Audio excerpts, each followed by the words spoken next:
Hello class 11, welcome to day 5. Students, today we will be starting chapter number 2, that is basic accounting terms. In this chapter we are going to learn some basic accounting terms. Okay? The terms which we are going to use frequently, which we use frequently in accounts. Okay? The first term is account. What is an account? Account is where we record all business transactions. ठीक है, a T-shaped account एक T-shaped होता है.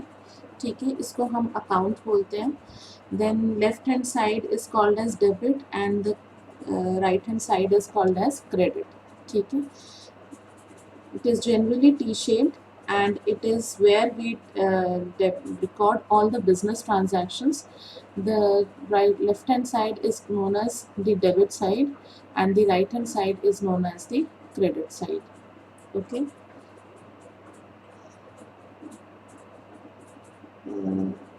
And the next is capital.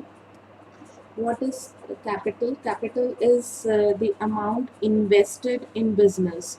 Who invests the amount? The owner. ठीक है. Suppose if Ram starts a business and he invests 1 lakh into his business, then 1 lakh, that 1 lakh will be his capital. Okay. So sometimes the owner not even starts the business not even with capital, he brings in some assets also.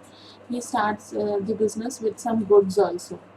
ठीक है, कि 1 lakh cash के साथ, capital के साथ उसने business start किया, तो then he sometimes brings may be 20,000 of goods and 20,000 of may be building or the furniture. ठीक है, तो sometimes he not only he starts the business with the capital with the cash only, he brings in the goods and the furniture or different assets also. ठीक है, so that whole amount is known as the capital of the owner. Capital of the owner. Capital is the amount invested in business. ठीक है. So capital is the amount invested in an enterprise by the proprietor. Proprietor is the person who has started the business. Okay. It may be in the form of money or assets having monetary value. Maybe in the it may be in the form of money and maybe in the form of assets. Okay. Then it is but for the firm, if we talk about the firm, it is a liability for the firm, क्योंकि firm accounts में हम firm और owner को separate मानते हैं. ठीक है, the firm and owner are two separate people. ठीक है, for us firm is a separate person and owner is a separate person. ठीक है, तो owner जो firm में मनी इन्वेस्ट कर रहा है वो फर्म के लिए इट इज़ अ लाइबिलिटी. ठीक है, सो कैपिटल का जो नेचर है दैट इज लाइबिलिटी ओनली. ठीक है, कैपिटल जो इन्वेस्ट की है ओनर ने in the firm, for firm it is a liability. It is a liability and the nature of capital is liability. You always remember that. ठीक है, this is very important. Always remember it that the nature of capital is liability and capital is what? The amount invested by the owner in the firm. And here we in accounts we always consider firm and owner as two separate identities. ठीक है, we never mix them both. When we are maintaining the accounts, we are maintaining from the perspective of the firm, not from the perspective of the owner. We maintain accounts from the perspective of the firm. That is why for us the capital invested by the owner is a liability. ठीक है, liability आप समझते हो, liability is हमारे ऊपर उधार. ठीक है, हमारे लिए लाइबिलिटी है, उधार है. ठीक है, then next Okay, one more thing. Capital is also known as by different names, different names under business. Sometimes people call it as business entity concept. No, sorry, owner's equity, and sometimes people call it as net worth. Okay, it is also called as owner's equity, and it is also called as net worth. Okay, it is also called as net worth, and it is also called as owner's equity, right? The next term is drawings. Okay. Next term is drawings. Drawings are any cash or good withdrawn from business for personal use. Okay. Any cash or good withdrawn from the business for personal use are drawings. जब हम capital invest की owner ने firm में, तो कई बार owner अपनी ज़रूरतों के लिए, अपनी पर्सनल यूज़ के लिए, पर्सनल नीड्स के लिए वो कुछ कैपिटल फर्म में से निकालता है, ही विड्रॉज अपने प्रॉफिट में से या कैपिटल में से वो विड्रॉ करता है, उसको हम ड्राइंग्स कहते हैं. ठीक है, that is called as drawings. Any cash और goods withdrawn from the business by the owner for personal use are known as drawings. ठीक है. Now one more thing you need to remember here is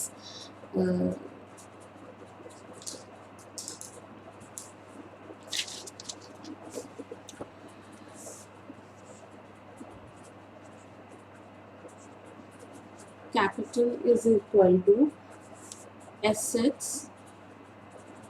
minus liabilities. Capital of the business is always equal to assets minus liabilities. जितने भी assets हैं हमारे पास, ठीक है, minus हम liabilities कर देंगे तो हमारी कैपिटल निकल आती है. ठीक है, this equation is very important, and further हम इस इक्वेशन पर बेस्ड बहुत सारे क्वेश्चंस भी करेंगे. So always do remember this, that capital is always equal to the assets of the business minus the liabilities. ठीक है. अब जो बिजनेस के एसेट्स हैं वो कहाँ से हमारे पास आए, वो सारे कैपिटल में से ही आए. जो कैपिटल बिजनेस में इन्वेस्ट किया उसी कैपिटल में से हमने एसेट्स बनाए हैं सारे. ठीक है, तो एसेट्स में से हम लाइबिलिटीज माइनस कर देंगे तो हमारे कैपिटल आ जाएगी. जो भी कैपिटल इन्वेस्ट की थी वो हमारी निकल आएगी. ठीक है, तो capital is always equal to assets minus liabilities. Okay. Drawings are when the owner withdraws any cash or goods for his personal use, they are called as drawings. Then comes your liability. ठीक है, liability क्या है? Liabilities are dates, हमारे उधार. ठीक है, loans, dates. दो तरह की लाइबिलिटीज होती है, current liability, non current liabilities.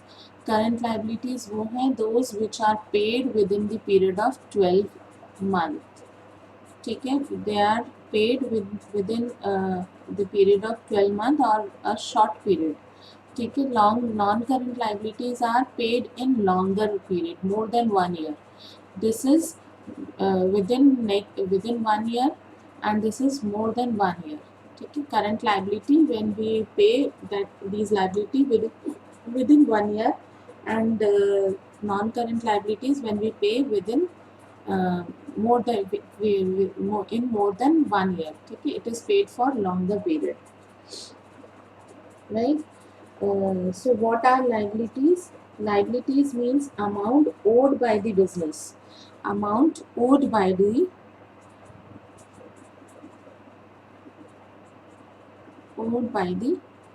business.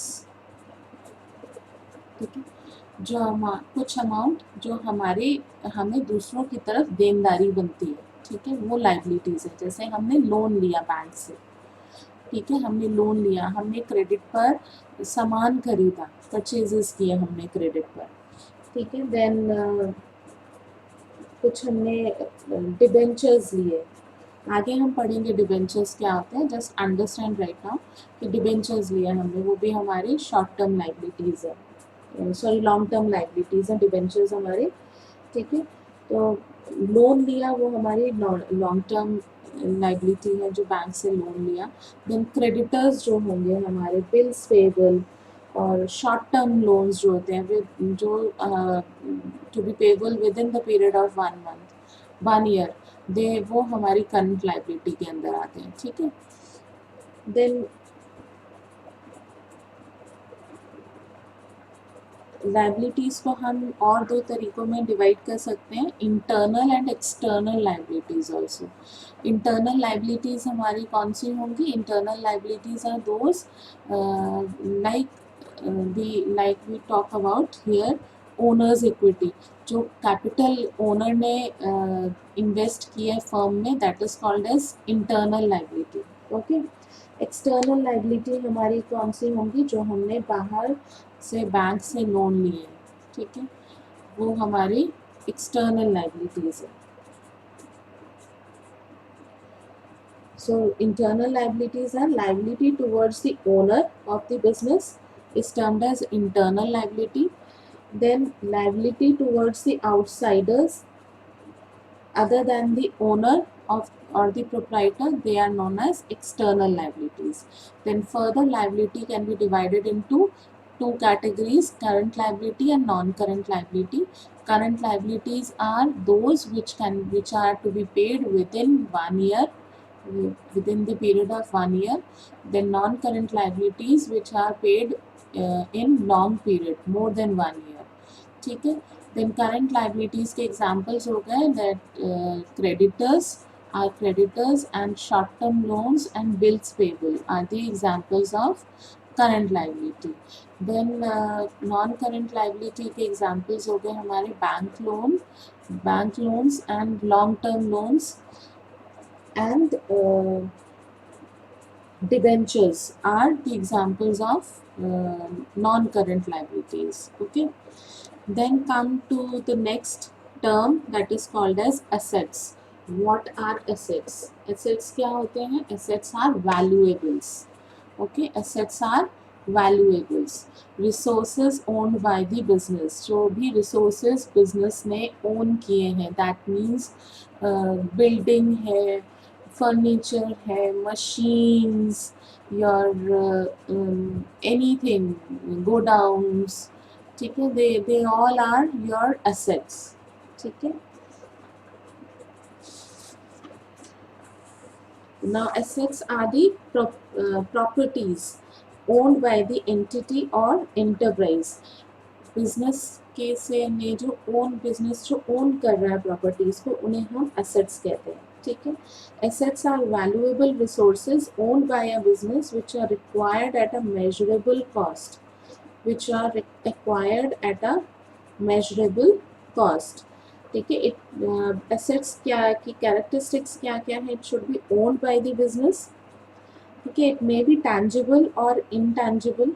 Tangible भी हो सकता है, intangible भी हो सकता है। Tangible वो जो those which can be touched, intangibles are those which cannot be touched, ठीक है। Then there can be current assets also and fixed assets also, and there can be fictitious assets also, ठीक है। सो assets हमारे कौन कौन से type के हो गए? फिक्स्ड assets हो गए। फिक्स्ड assets में यानी non current assets, okay. Non current assets यानी fixed assets। Non fixed assets हो गई हमारी बिल्डिंग, ठीक है, फैक्ट्री की बिल्डिंग हो गई, मशीनरी हो गई, वो हमारे फिक्स्ड assets हैं, ठीक है, जो हम मूवेबल नहीं है, जो हम मोर देन 1 ईयर हम यूज़ करते हैं, they are known as fixed assets, ठीक है। assets which are used for more than 1 year are known as fixed assets or non-current assets, ठीक है, fixed और non-current assets।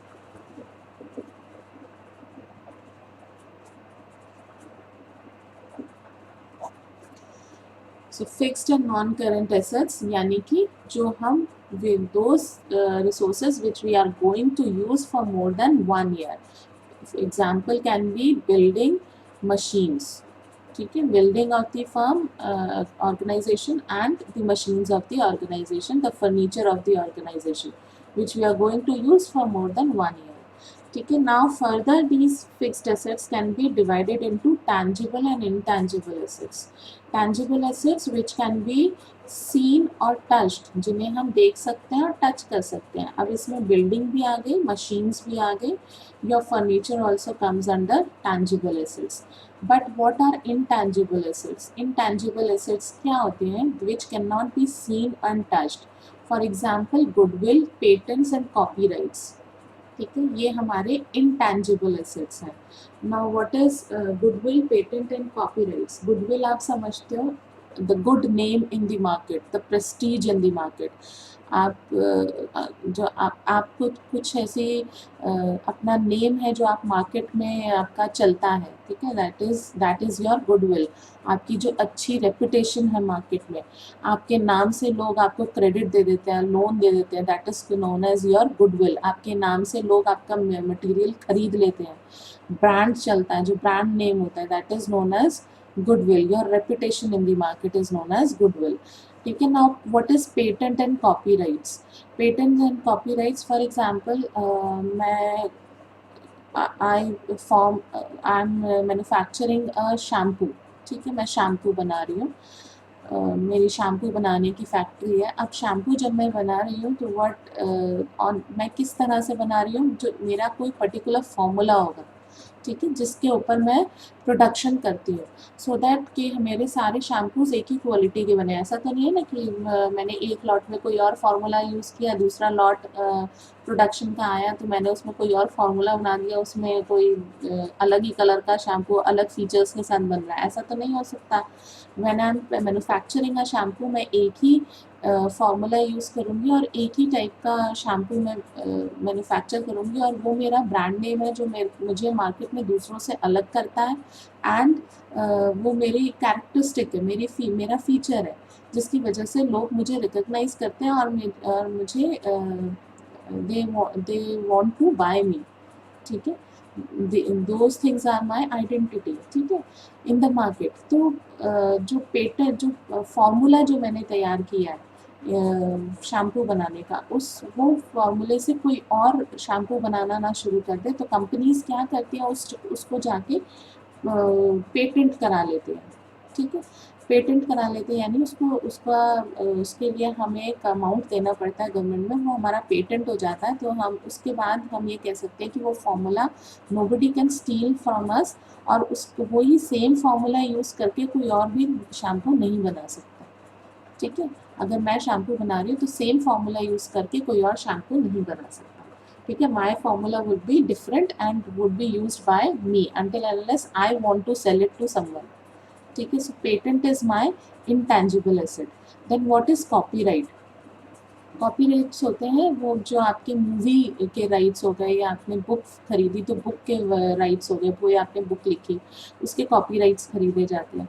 ठीक है, so that no one is able to copy down your nobody is able to use your script, use your book as theirs. अपने नाम से वो आपकी बुक को नहीं छपा सकते, आपका कॉपीराइट हो जाता है उस पर. ठीक है, तो ये राइट्स के लिए हमें कुछ अमाउंट देना पड़ता है, और ये हम उसको रजिस्टर करा देते हैं. सो उसके बाद फिर हम उसको कोर्ट में घसीट सकते हैं, जो हमारा ये कॉपीराइट या पेटेंट कॉपी करता है. ठीक है, जिसने मैंने अपनी बुक लिखी, कोई सपोज कोई बुक लिखी मैंने, उस बुक के मैं कॉपीराइट्स ले लेती हूँ, तो मैं उसके बाद उस पर्सन को स्यू कर सकती हूँ जो मेरी बुक को कॉपी करके अपने नाम से प्रिंट करवाता है. ठीक है, देन पेटेंट, अगर कोई मेरा फार्मूला यूज़ करके अपनी प्रोडक्शन स्टार्ट कर देता है तो I can sue that firm. मैं उनको कोर्ट में ले जा करके स्यू कर सकती हूँ कि they have used my formula as their for the manufacturing their product. ठीक है, they have used my formula, so that is called as patent and copyright. So these are the things which are intangible.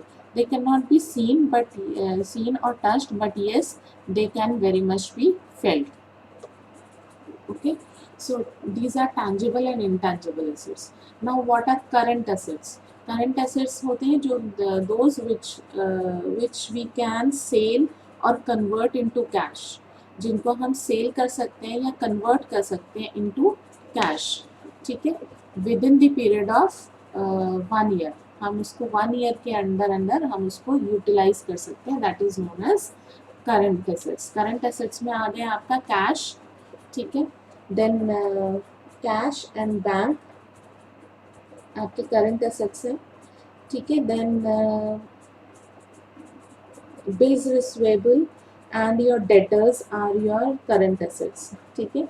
Debtors जिनसे जिनको हमने उधार पर material cell of किया, they are वो हमारे डेटर्स होते हैं जिनको हमने उधार पर अपने गुड्स सेल ऑफ किए। Then comes your fictitious assets. Fictitious assets होते हैं फेक एसेट्स, जो एक्चुअली एसेट्स नहीं है, दे आर फिक्टिशियस एसेट्स। ये एक अलग टॉपिक है, ये मैं आपको अलग से बताऊंगी व्हाट आर फिक्टिशियस एसेट्स, ठीक है।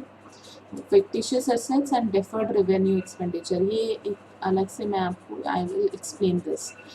फिलहाल के लिए अभी इतना समझो, they are fake assets, actually they are not assets, पर हम उसे as an asset balance sheet में शो करते हैं, but that is why they are called as fictitious, fake, नकली, ठीक है, they are known as fake assets.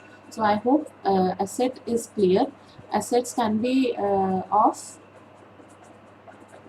two types broadly, current and non-current. Non-current assets or fixed assets are again divided into two categories, tangible and intangible. Tangible, which we can see or touch; intangible, which we cannot see or touch. Then current assets, which can be converted into cash within the period of 1 year. For example, the cash we are having at our business, the bank balance in our business, then your debtors and bills receivable are the uh, assets, current assets, ठीक है। Then last category is fictitious assets. Fictitious assets are the fake assets of the business. Okay, right. So today in this class we are going to study only this much, 5 terms. I hope you all are able to understand it. Do read these terms from the chapter. I'll be uploading the chapter and uploading the notes for these. Do read it, go through it. You don't have to write down this or these things in your registers. Just go through them, read them thoroughly. Okay. And if you are having TS Graver, then you can very much read it from your TS Graver. But those who are not having, I'll be uploading the pages. Okay. So goodbye for now.